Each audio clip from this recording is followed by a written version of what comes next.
So this is the final result for the moment. That's the span between the two hulls, 2.5 meters akkers, 2.5 meter akkers, and starting to look into cleating and chain plates and I don't know, got all kinds of ideas over there. Akkers, that's the old rubbish that I was using, gonna have to make new ones, but I'll test him with this and make new ones after the test. I want to see how things work first. Yeah, dagger board inside, pretty big. Hi all, in this episode of Total Proa Build, we finished the armor and put some paint on him, primer at the moment, epoxy 2-pack for steel, and Vaka's primed, armor's primed. Now we start putting on acrylics and we start making him look good, and we're going to start assembling, making the sail, and we want to go for a test. All the best guys, Vaka Shipyards. Like, subscribe and all that kind of stuff. Take care. So this is the bottom, and I've had this pattern on before. It was always here to protect the bottom. I filleted it and I glassed it on, and I'm going to screw onto this one a sacrificial piece of oak with stainless steel screws coming in from here. So basically this is the base that's going to hold the sacrificial piece that will get changed every now and again if I smash it up.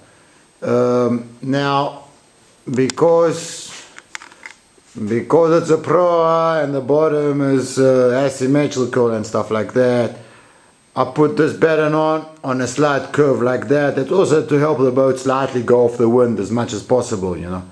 But it's also to bring the batten closer to the center, yes, and just have it follow the center of the boat as much as possible. Now I want to put on the next one next to it, so this boat can stand on the dry, and it will have like 2 feet. They'll both be spruce, and now both have sacrificial pieces of oak with screws, stainless steel from the bottom, just screwed in, so they will be easy to be changed. Because this one's on a curve like that, and I want to get the next one on the same curve, so I cut these little pieces of wood that are exactly the same length, and then I've clamped it on that end and on that end, and basically that's curving this batten onto the same curve. Now I'm marking it out with a pencil. I'm going to make baby holes, and I'm going to screw it in from the bottom, from inside the boat, and epoxy it down. I added on this guy. He's there. He stiffens up the bottom. This bottom is only 4mm ply, poplar. That's what I had a couple years ago when I was just slapping this boat together. I never thought I'll be turning him into a micro cruiser. I just thought I'll just bang him together, sail him a few times and throw him away. But things happen. So this 4mm ply has become super stiff now once I added on that guy, and I'm very happy. It's a very strong floor. It's bottom, it's been fiberglassed on the inside in the middle where I'll be standing, and fiberglassed outside everywhere. And I want to add these pieces of oak onto these pieces of spruce. The point is, the spruce is fiberglassed and filleted onto the epoxied and filleted and glassed onto the hull. So now I will paint everything. I'll paint these battens, and once that's all done, I will screw them on with polyurethane caulking that will be gluing them in place, and screws will be holding them in place. And basically the spruce are there to hold the screws, so I can screw into them, and these are sacrificial. So that's why they'll be they won't be epoxied on, they'll only be caulked on and screwed on. and I'll make sure I get caulking in all the screw holes, and I seal it up as best I can, and I think it will last. And then when these things get bashed up, you just change it, and that's the plan over here. So I'm working on the bracings for the Vakas. Armor's decked. So I found my heights. I've calculated that I want to load this armor when we're not sailing, when we're at anchor for example. I want to have about 70, 75, maybe 80 kilos onto this armor. So that's the weight of the armor, half the weight of the Vakas, a little bit of the weight of the bridge deck, maybe a little bit of water inside the armor, and then about 40 kilos of our weight, because we'll be closer to the Vaka. So it comes out to about 75 kilos, all that. And 75 kilos is 13 centimeters of waterline. That's fiberglass to 16, so just 3 centimeters down from the fiberglass line, and that's the waterline. Now, I just had to do a quick calculation and figure out that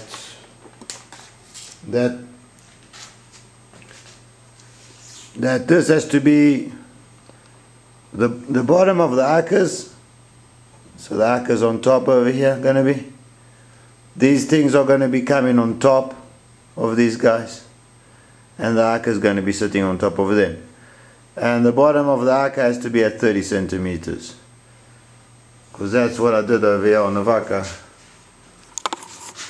I have from here to the water line, which is here, 30 centimeters. So I put on these guys at 30 centimeters above 13 and a half.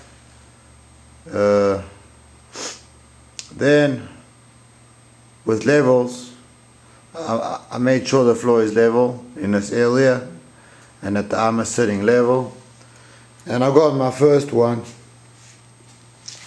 and with the level I took it over to the second one, and I measured and I made sure that it's okay, and it's perfect, it's good. So I'm pretty happy with that. Now I'm gonna have to mark under those, because I'm gonna have to cut now. Everything gets cut, and these planks come on top of this. This is the lashing configuration. So this would be an Vaka, for example, and this would be the armor. I don't know, I'm not going to use a cleat like this. I'm going to use a standard cleat, old school, but I don't know where I'm going to put it yet. I might put it on the side, I might put it on the side, or I might put it under. I'll just see what happens. And so the way I did it over here is, I've tied my rope onto the armor with a knot, and then I start going around, and then I lash it off onto the cleat when I'm finished, and then I bang in wedges. I put NBR pipe rubber between the two. I think it's just a little bit better, because that way it also lets them dry. It doesn't collect water over there, and there's a little bit better ventilation over there, because all this is only going to be painted. So I think it's better like that. And so a small gap between Vaka and armor is good. So NBR petrol pipes, I cut strips and I just put them in. I'm going to screw them down. I'm going to screw them onto this, and then the Vaka comes on top of them. And then bang in these two wedges, bang them in, bang them in, bang them in. and it tightens up like steel. Like this is so tight. This is super tight. I mean nothing's moving over here. Absolutely no movement. So yeah, happy with that. Gonna drill a couple holes, one hole here, and then with a small piece of string I'll just tie the two together so they can't get out. And that's the plan for this. Working on the lacings for the Vakas. Just a screw over here. Of course I'm gonna put a bit of epoxy, thickened epoxy between the two.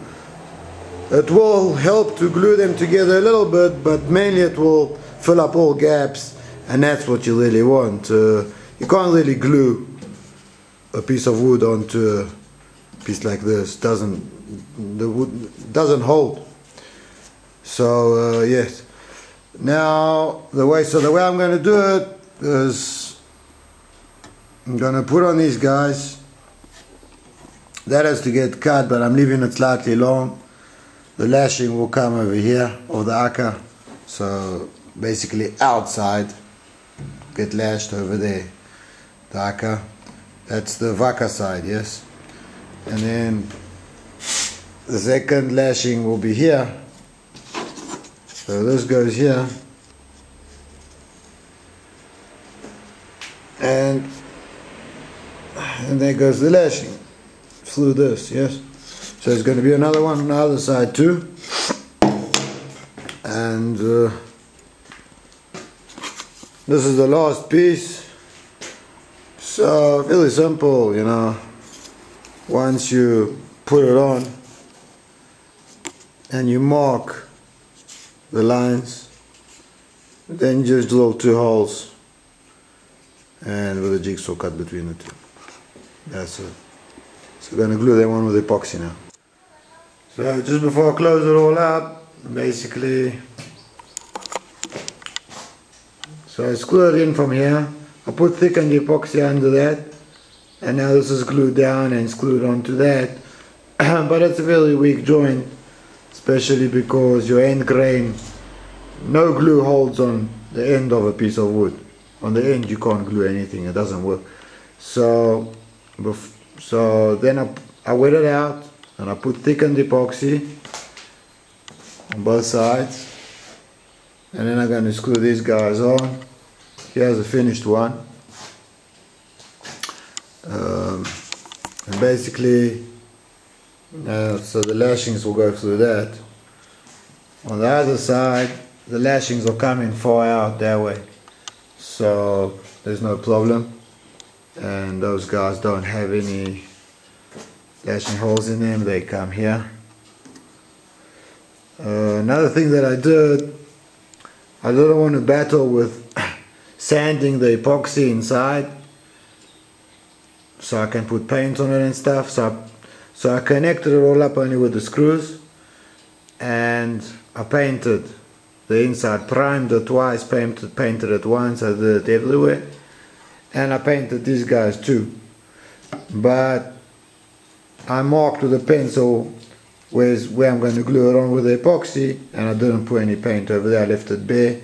I want the epoxy holding onto the wood so it can bite better as it seeps into the wood, goes in.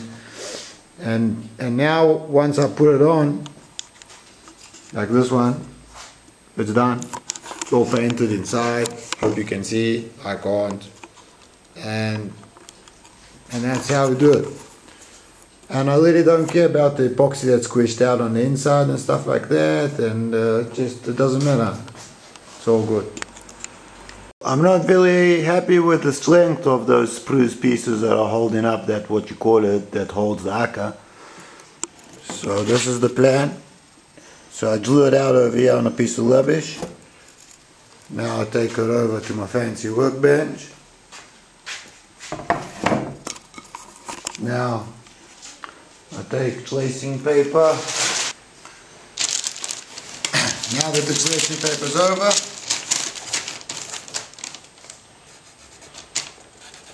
I'll mark the center line, and I'll just go over this. But it's good to use a a soft pencil, some high B, and you want to have as much carbon as possible on the lines, so when you turn it over it will automatically trace, so you get both lines. Now turn it over, get your center line on line, match it up nicely as best as can be, kind of. Now go over with a hard pencil, because you want to now move the bottom layer. You want to get it to trace out on the material, so it doesn't matter. Done. And I can see my lines. Here's my second line, here's this line, and now I'll just go over, make it nice and dark so I can see it, and I'm going on the bench, so I'm going to cut it and I'm going to fit it. So these are the what's-her-name bracings. Those are what's-her-names, and these are the bracings. 8mm poplar ply MDO. It's just what I have left over from some job. Anyway, this is the template on this side, and I'm gonna have to fill up a wedge over here, or I'm gonna have to do something, and it just doesn't want to work because of the angle of the what's-her-names. So on this side it's problematic. This is the windward side. Vaka is that way. So probably gonna go without them. At the end of the day, I believe it's strong enough. I just want extra security, so I'm adding on that, and it's going to be glossed and filleted. It's going to be really strong. And if you want to blake that, you have to blake both and that. So I think it's enough. I honestly think. I usually overbuild. Just usually put on too much and too heavy and too strong, and I go all the way. And over here on Why Not, I'm trying to learn the opposite, and I'm kind of practicing saving weight and putting on less and doing all that kind of stuff. So for now, unless I come up with some other idea, I'm thinking of just going one side. Why not, you know? Because NDO, which is medium density overlay, which is paper, because it's paper, I don't trust it that much, and I don't want my epoxy bonding to paper. So therefore, wherever I'm going to fiberglass or epoxy or glue or do whatever do, I make sure the MDO is gone. Yeah, a few dots over here, that's okay, don't matter. But I prefer cleaning it off. Now this stuff I roughened it up with 100 grit paper, so paint will grab onto that beautifully. And this is good stuff. I personally like this material. It's well made, and it's very strong and resistant. So yeah, see what happens. I constantly speak about before I glue, so I wet out, then I add thickened epoxy, blah blah blah. Okay, here's the piece that's gonna get glued on, so it's been wet out. The way I wet out is with this tape, paintbrush, clean epoxy flash, and just wet out everywhere that there's going to be a bond. So under and over here and over there and everywhere. So here it is, wet out oversized. So I first fit everything, then I mark everywhere, take it down, and then you know exactly where to wet out. Wet out oversized because you're going to be filleting, and you want the fillet to lie on wet out areas. So okay, so there, wetted it out. Now I added some thickened epoxy with sawdust, and now I just you want to even it out, you know, so just take a piece of plastic and that's it. And that's perfect bond. That will fill up all the gaps. If there's any gaps in your connection, everything gets filled up, squishes out from everywhere. Then I collect the stuff and I move it over to the next connection. A done deal probably. I think it's enough. I'm thinking of not putting on the side, it's just too complicated. And I honestly believe it's strong enough. I was even thinking of going without these guys, but I really think they help. Compression. So if a wave hits the armor, so the armor wants to go back, so this will want to break forward, say. So this one is under compression and this one is under tension, and all your strength comes from this one. The tension one is the one that's holding you, not the compression one. Compression one's doing half the job, but the tension one is much more powerful. Okay, so two layers of glass, 80 grams. So that's 160 grams of fiberglass over here. A lot of epoxy. I saturated it really well. Over here it's glued on and screwed. After I take those guys out, I'll put in a couple of screws. Just, I don't know, just for safety kind of. Filleted here and there, so I don't really maybe need those screws, but whatever, I don't know, I'll think about that. And yeah, so basically 8 more ply, and I think it's a done deal. Of course, thicken the epoxy under everywhere, so it was squishing out everywhere, and it's filleted all around. Even over here, yeah, there's a very small fillet, but the strength comes from there. Thanks for making it this far, guys. You watched the whole episode. I believe there's a future for Pacific Pros. I'm not giving up until I get it right. I'm just stubborn. Take care, guys. Please like and subscribe. We need a hand over here. All the best. Balkan Shipyards.